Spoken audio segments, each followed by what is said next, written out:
Silakan. Baik Bapak Ibu, para tamu undangan dan serta para pengunjung kegiatan pasar UMKM DPC PKS Ciracas yang mudah-mudahan dalam keadaan berbahagia dan tentunya sehat ya. Baik, kita awali saja kegiatan ngobrol santai bareng Alek PKS ya. Yang hari ini alhamdulillah kita kedatangan salah satu anggota Dewan DPRD DKI Jakarta dari fraksi PKS Komisi E, yang memang sejak hari pertama dan kedua kita mengundang beberapa Alek kita yang terpilih ya di periodisasi 2019 sampai 2024. Baik Bapak Ibu, awali ya. Bismillahirrahmanirrahim. Assalamualaikum warahmatullahi wabarakatuh. Belum semangat jawab salamnya ya. Assalamualaikum warahmatullahi wabarakatuh.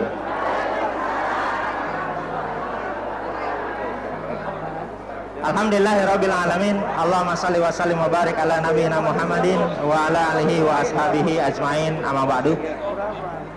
Yang sama-sama kita hormati Kiai Haji Dr. Andes Muhammad Tamrin MM, anggota DPRD DKI Jakarta Komisi E fraksi PKS yang alhamdulillah sudah membersamai kita. Selamat datang Sat.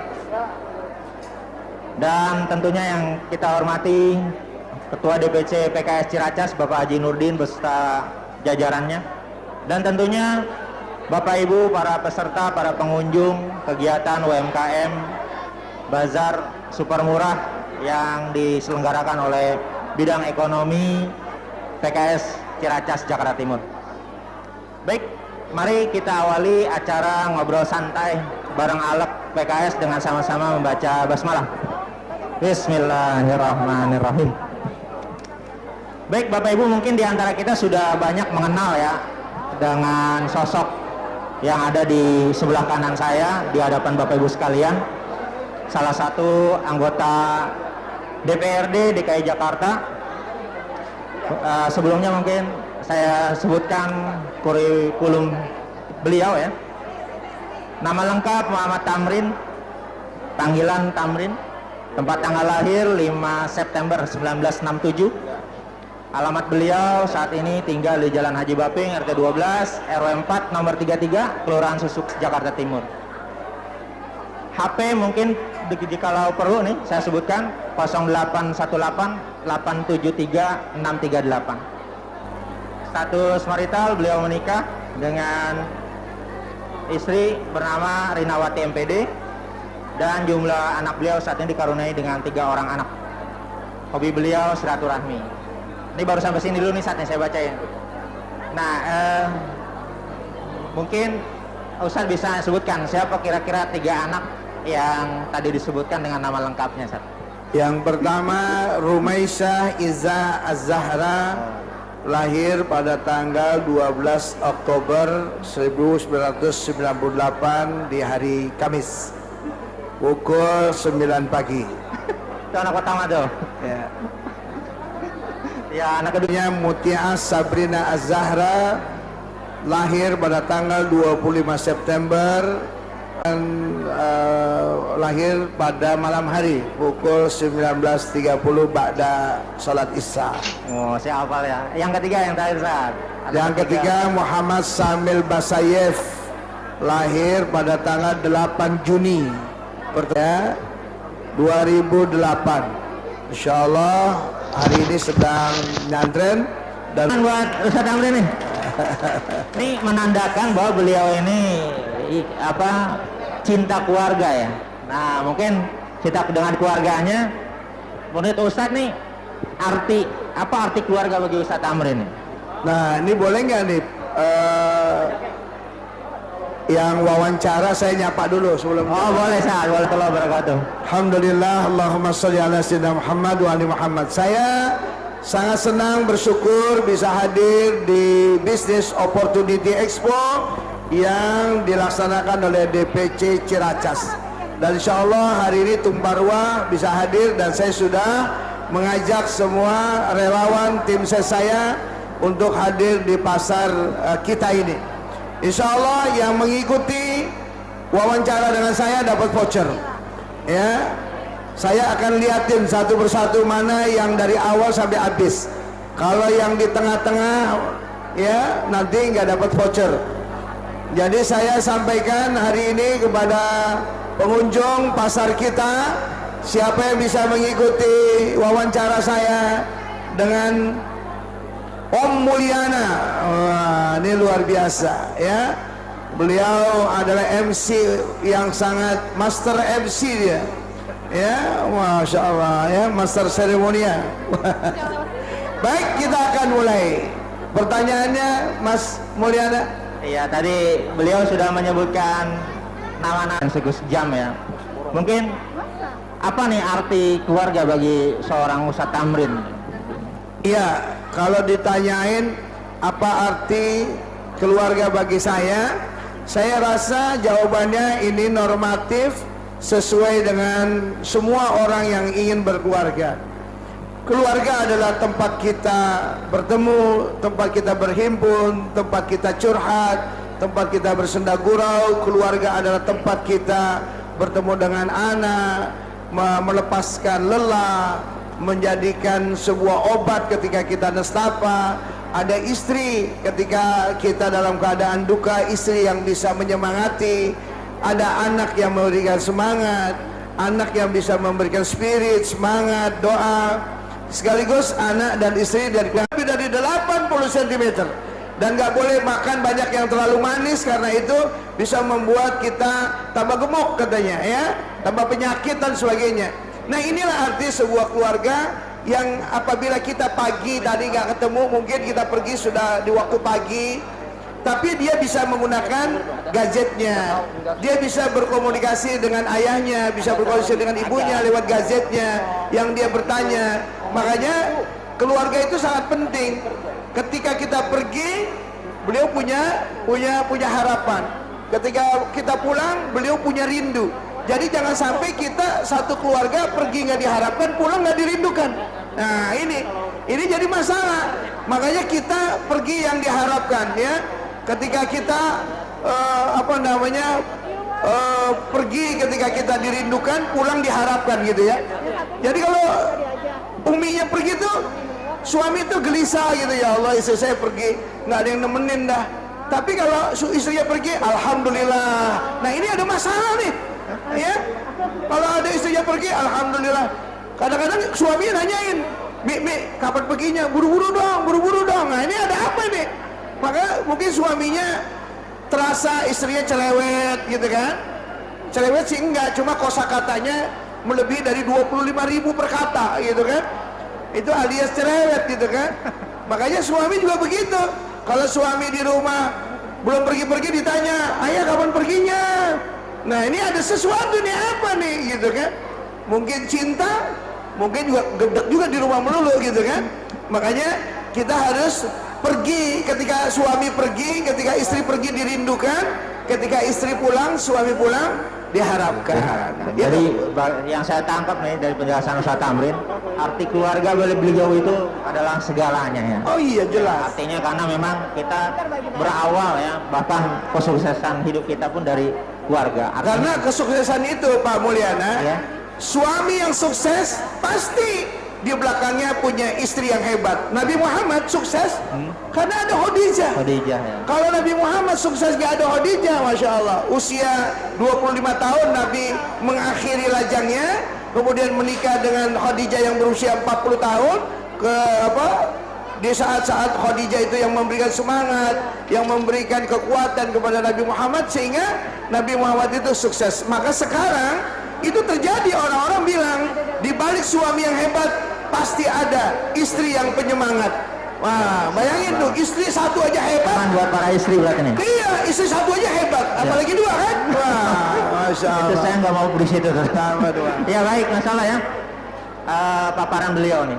Dan juga saya akan bacakan terkait aktivitas beliau ya. Sebelum mungkin jadi anggota legislatif, sebelumnya beliau adalah seorang dosen, seorang mubalik, pembimbing haji umroh, ketua Yayasan Subul Salam Jakarta, dan juga pengasuh Rumah Dakwah Subul Salam.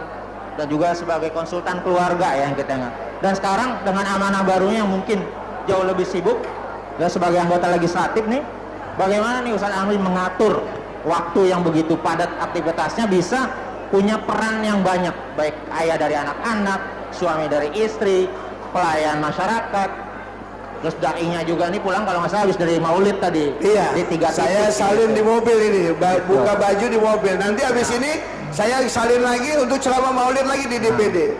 Nah, kira-kira gimana ya Ustaz mengatur waktunya nih? Iya, kita mengenal yang namanya harisun ala waktu. Kita punya perhatian terhadap waktu. Tentu waktu-waktu yang kita gunakan itu 24 jam. Kalau 24 jam yang sudah dikasih sama Allah ini, ada istirahatnya, porsi istirahatnya cukup, porsi aktivitasnya cukup.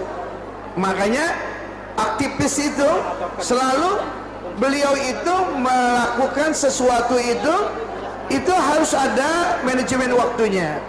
Mana waktu-waktu untuk keluarga, mana waktu-waktu untuk dakwah, mana waktu-waktu untuk dunia. Nah, semuanya sirkulasinya itu ada di kita. Kalau kita melakukannya dengan cinta, maka sesuatu itu bisa jadi baik. Termasuk dari tadi ya, masalah waktu itu karena ada dukungan dari keluarga. Kalau keluarga ini nggak mendukung, ini Masya Allah ini. Suami manapun kalau tidak dapat dukungan keluarga, ada persoalan keluarga, hendak pergi dan pulangnya, itu pasti ada rahasia persoalan. Rahasia persoalan itu yang menjadi pemantik kita untuk cekcok, menjadi pemantik kita untuk berselisih. Tetapi kalau visinya sama, visinya jelas, kehidupan ini adalah untuk Allah, suami mengerti, istri mengerti, anak-anak juga mengerti, saya kira ini sudah talahum. Jadi anak mengerti, sudah berdarah daging bahwa ayahnya adalah seorang aktivis, bukan aktebel ya, tipis sama tebal, jadi aktivis sama aktebel. Dan pengurus ya, pengurus. Ada pengurus gitu. Kalau pengurus, ya ini pengurus, ini penggemuk gitu ya. Nah, jadi ini persoalan kita buat kita. Makanya saya bagi waktu. Iya. Waktu-waktu ibadah kita di rumah itu setengah jam sebelum subuh kita sudah bangun semua. Ya, saya termasuk orang yang sangat perhatian terhadap anak, dan anak itu setiap hari saya bangunkan. Saya memberikan motivasi buat anak, siapa yang bisa membangunkan abinya pukul 3:30 atau setengah jam menjelang subuh, ya, maka dapat hadiah, uang jajannya nambah, gitu ya. Ya. Nah, ini kan pemberi motivasi. Jangan semua anak yang dibangunkan. Maka kita kalau dilihat waktu saya hari ini nih subuh Sabtu Ahad itu masjid-masjid banyak yang mengundang kita untuk kuliah subuh. Setelah kuliah subuh pulang di rumah sampai pukul 7. Kemudian kita bergegas untuk ceramah pernikahan, kemudian ceramah maulid ya. Tadi saya jam 8.30 sudah kasih maulid, ceramah di maulid di Ustazah Yunis di Kelapa Dua Wetan ya, bersama Ustazah Rina. Namanya bukan istri saya, tapi ini namanya sama dengan istri saya ya. Nah, ini kalau kondisi kita ini menjadi kebaikan. Makanya waktu itu buat kita adalah sarana untuk dekat sama Allah. Hari ini anak saya sudah nyiapin kemeja, dia nyiapin baju, nyiapin sorban ya, kemudian dibantu dengan Mas Aji untuk ditaruh di mobil untuk bisa gonta-ganti pakaian, karena memang momentum acaranya sangat banyak ya. Jadi saya kira waktu itu harus diatur seperti kata Allah Subhanahu wa taala, wal asr, demi waktu, innal insana lafi khusrin, sesungguhnya kita ini semua rugi kalau waktu kita yang kita gunakan tidak lebih banyak manfaatnya. Makanya Nabi bilang khairun nas anfa'uhum linnas, sebaik-baik kita ada yang bermanfaat untuk orang lain. Ada waktu untuk silaturahim kepada tetangga, ada waktu untuk silaturahim kepada guru, ada silaturahim kepada teman-teman teman-teman lama kita, teman-teman baik kita, teman-teman komunitas kita. Kalau yang bersepeda ada komunitasnya, kalau yang golf ada komunitasnya. Kemudian saya adalah orang yang bergelut dalam hal dakwah, tentu saya punya komunitas dakwah, teman-teman dakwah. Ada silaturahim, ada waktu untuk teman-teman dakwah, ada waktu untuk orang tua, ya, ada waktu untuk mertua, ada waktu untuk anak, meskipun 1 bulan 1 kali kita bisa rihlatulillah, tamasya bersama Allah, anak-anak kita diperhatikan, dan ada tempat kita dialog kepada anak, di mana waktu-waktu itu dia bisa kasih masukan kepada kita, kita juga bisa mengasih jawaban kepada mereka, sehingga waktu ini adalah bagian dari kehidupan kita, sehingga kita bisa mengawali dari waktu yang produktif, waktu yang baik, dan kemudian anak-anak kita, pendukung kita juga, istri kita. Saya kira waktu itu adalah bagian ibadah kepada Allah Subhanahu wa Ta'ala, karena dakwah itu bukan hanya kita ceramah di podium, tapi kita waktu untuk guru kita juga itu adalah dakwah, waktu untuk teman-teman dakwah kita, teman-teman komunitas kita juga itu dakwah, mendatangi warga juga itu adalah dakwah. Kita bertanya, kita bisa menyapa, apa kesulitannya, apapun masalahnya, apa gimana kabarnya. Saya kira Ya. itu Pak Mulyana. Ada 2 poin yang mungkin bisa saya tangkap ya dari penjelasan Ustaz Tamrin terkait mengatur waktu. Yang pertama, kalau kita dengar ada istilah Barat mengatakan waktu adalah uang ya, tapi kalau menurut Ustaz Tamrin, waktu adalah bagaimana kita taqarrub ilallah, lebih mendekatkan diri kepada Allah. Dan yang kedua, karena sudah cukup kegiatannya padat, maka yang beliau sampaikan tadi yang saya tangkap adalah memberikan pemahaman kepada keluarga tentang aktivitas beliau. Masya Allah. Baik Bapak Ibu, kita lanjut nih ngobrol-ngobrolnya, santai aja ya. Mungkin sebelumnya kita yel-yel dulu ya. UMKM bangkit, UMKM bangkit, kurang semangat, UMKM bangkit. Kalau saya bilang PKS tetap melayani, PKS tetap melayani. Ini beliau Bapak Ibu ya, saat ini ada di komisi E ya, komisi E.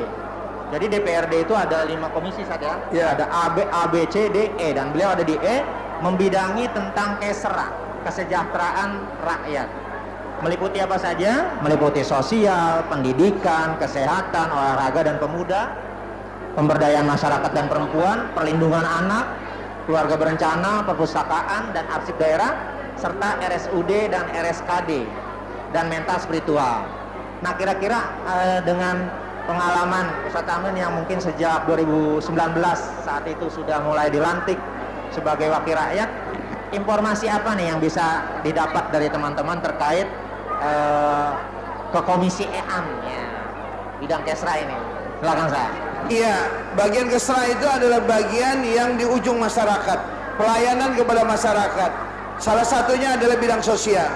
Info tentang dinas sosial ini bisa kita tebar, bisa kita sampaikan, baik kita ketemu warga dalam hal yang biasa menyapa, atau bertemu warga yang formal dalam keadaan reses, atau saat kita ketemu di komunitas-komunitas menyapa warga, tentu kita bisa menginformasikan tentang masalahnya. Misalnya warga kita yang sudah fakir, miskin, kemudian rumahnya juga sudah tidak layak, ini bisa kita usulkan untuk bisa ada istilahnya bedah rumah. Bedah rumah itu ada dinas sosial ada, kalau nggak salah ya, tapi yang lebih banyak itu bedah rumah itu ada di Basnas. Ya, kita bisa mengusulkan kepada Basnas, bisa mengusulkan kepada Dikmental, ya, kemudian bisa juga mengusulkan kepada dinas sosial. Tentu bagian KESRA ini, dinas sosial ini, kita bisa menyampaikan info bahwa kalau ada yang sudah tidak bisa jalan, sementara beliau adalah, maaf tanda petik, beliau sudah kurang beruntung, fakir, miskin, maka ini yang wajib kita bantu.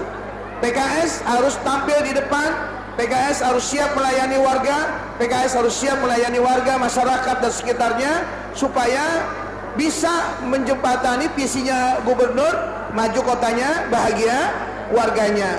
Maka karena maju kotanya, bahagia warganya, kita bisa bagi 2. Kalau maju kotanya itu berkaitan dengan fisik, dengan jalan, dengan panorama Jakarta, dengan penampilan Jakarta, tentang transportasi dan sebagainya. Tetapi kalau sudah soal bahagia warganya, maka tidak boleh lagi ada warga Jakarta yang sedih ketika beliau fakir miskin, maka ada yang tidak dapat kursi roda misalnya. Nah, ini bisa kita sampaikan kepada masyarakat luas supaya bisa mendapatkan kursi roda. Nah, dinas sosial membersamai warga, hadir di tengah masyarakat, mengadakan kursi roda untuk masyarakat luas. Asalkan, makanya kemarin ada FKOTM. FKOTM ini adalah musyawarahnya lewat kelurahan. Kelurahan ini mendata masyarakat kita dari kecil, dari yang terbawah. RT coba mengusulkan mana warga yang termasuk fakir miskin, orang tidak mampu. Nah, dari sinilah didata. Jadi bottom up, dari bawah ke atas, bukan dari atas ke bawah.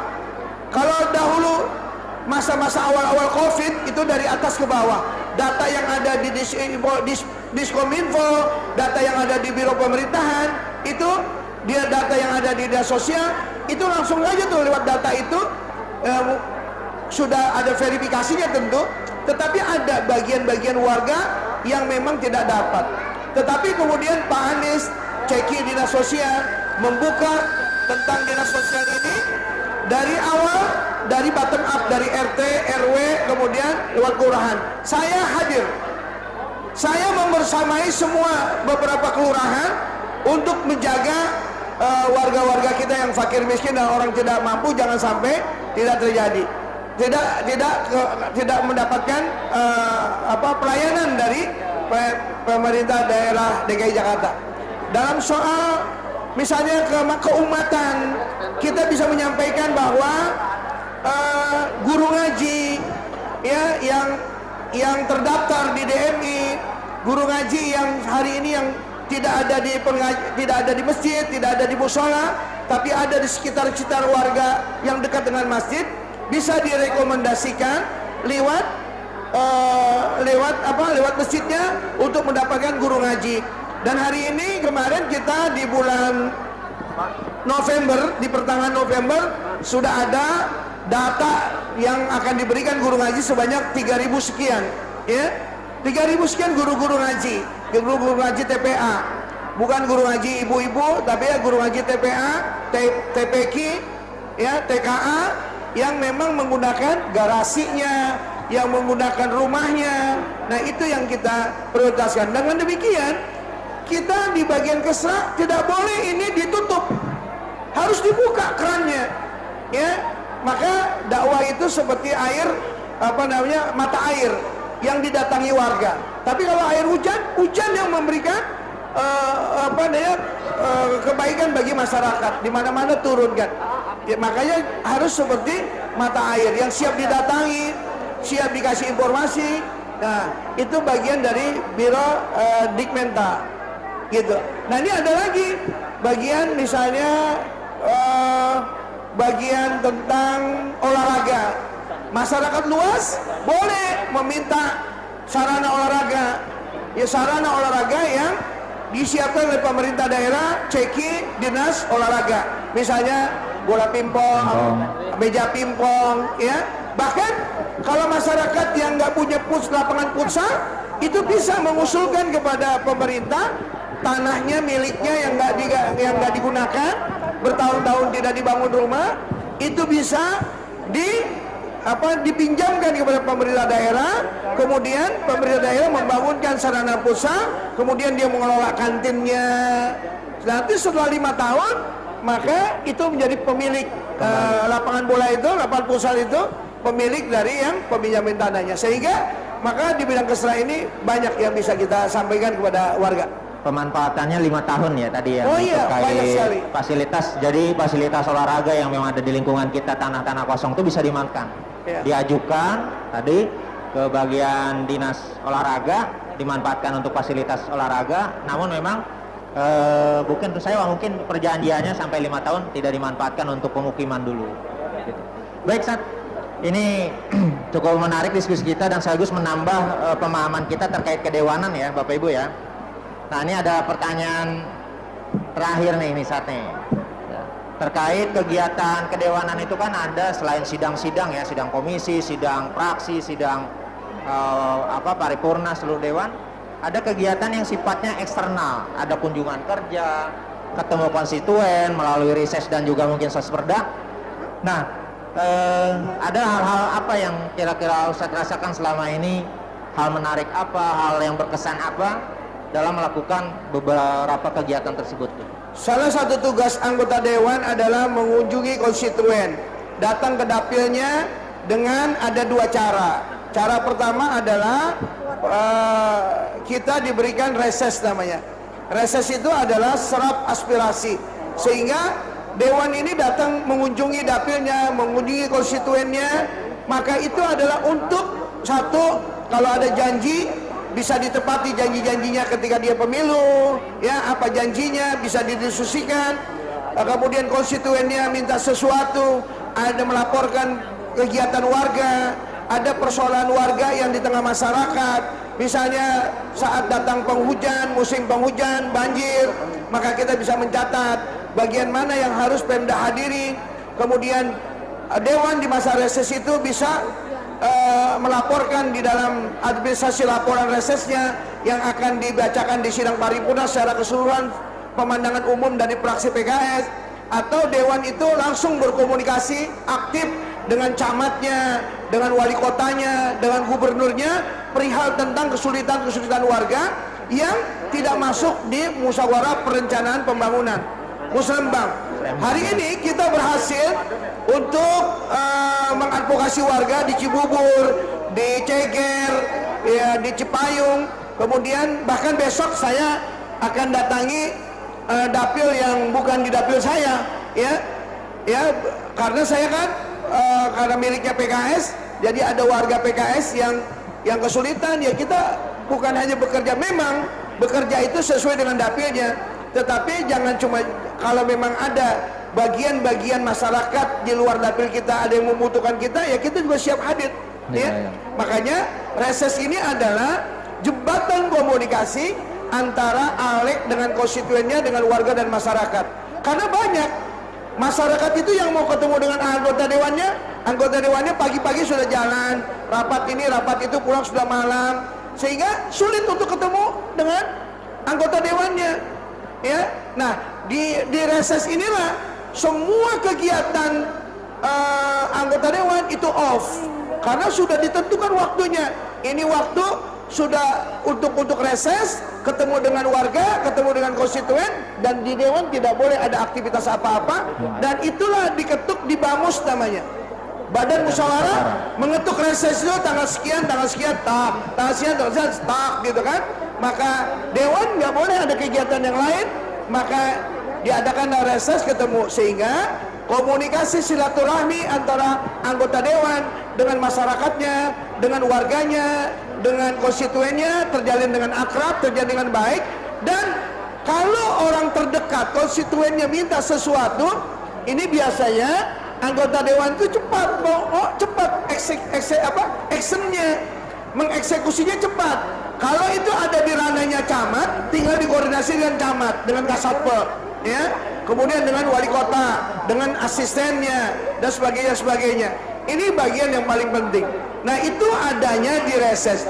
Maka di reses ini sering warga itu ketemu dewannya, mengajukan pertanyaan, usul, kemudian meminta sesuatu, ya. Tolong dong anggota dewan, di rumah kita ini banjir, tolong dong anggota dewan, PJU di rumah kita ini mati.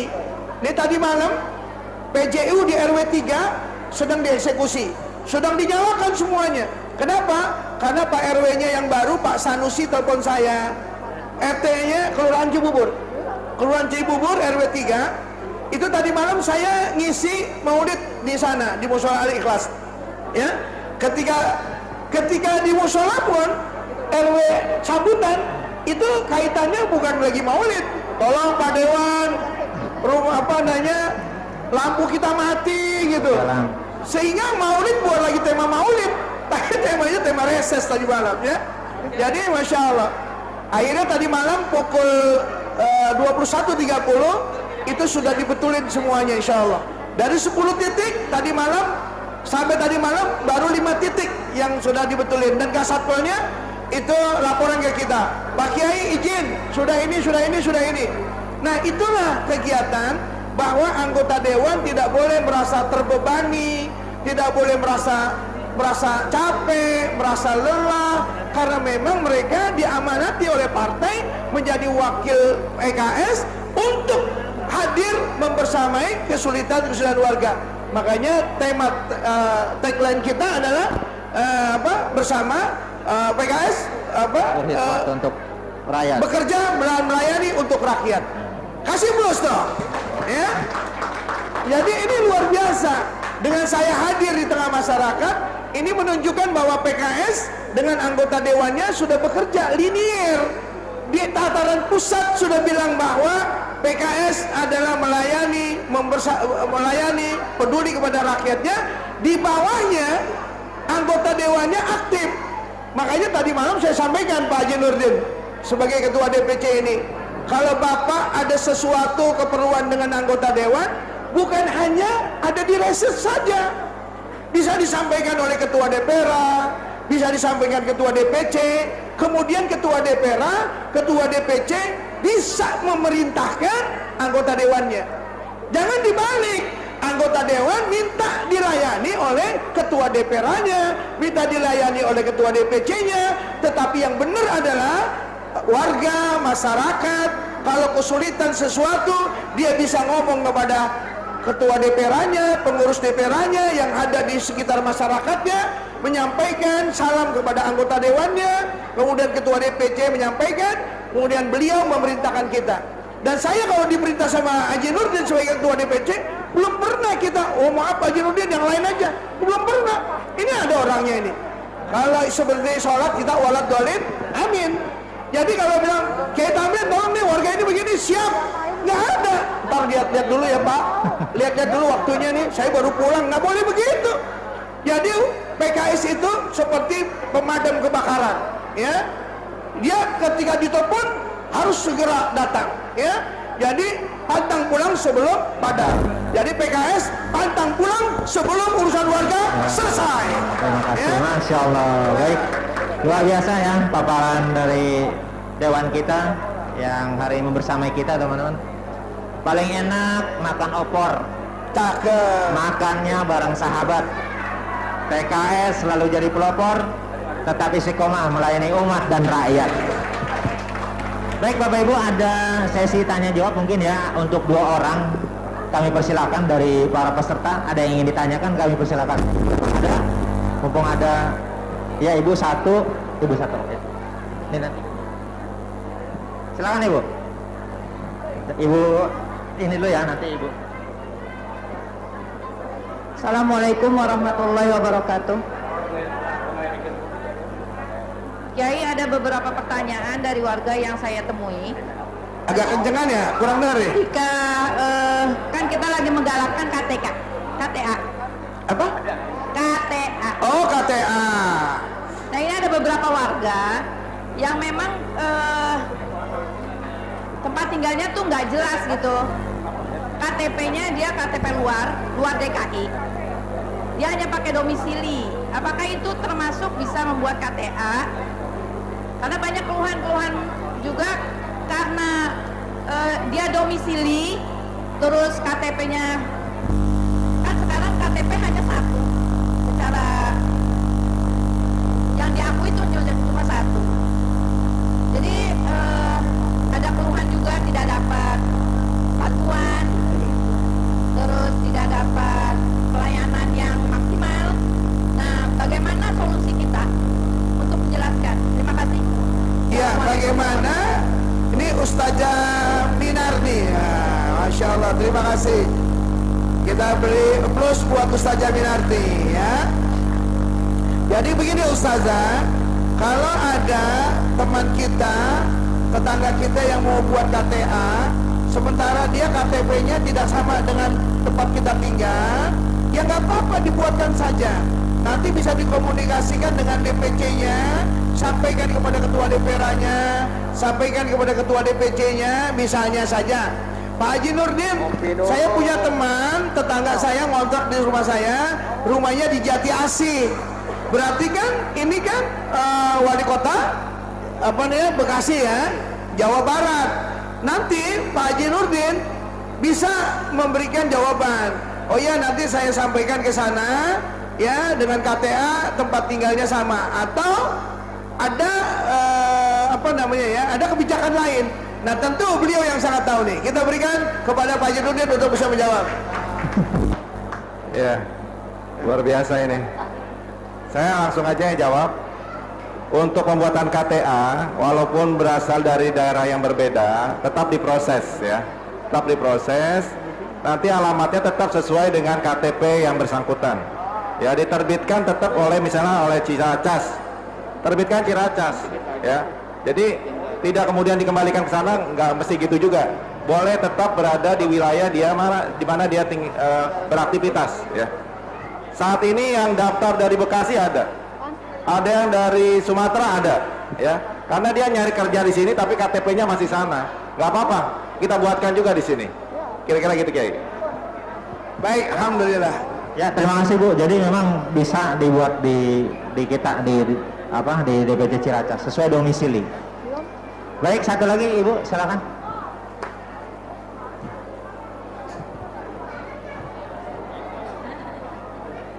Assalamualaikum warahmatullahi wabarakatuh. Waalaikumsalam. Ustadz, Ya. Ana mau tanya,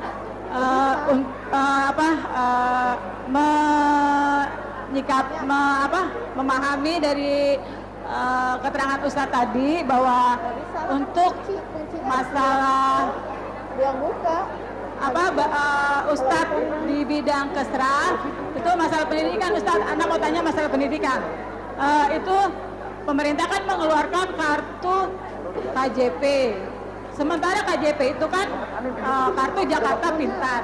Nah, sekarang ini kan banyak siswa yang hanya daring ya sekolahnya, dan siswa itu mungkin agak jenuh pindah ke pondok pesantren. Nah, pondok pesantren itu kan rata-rata domisilinya di luar daerah Jakarta.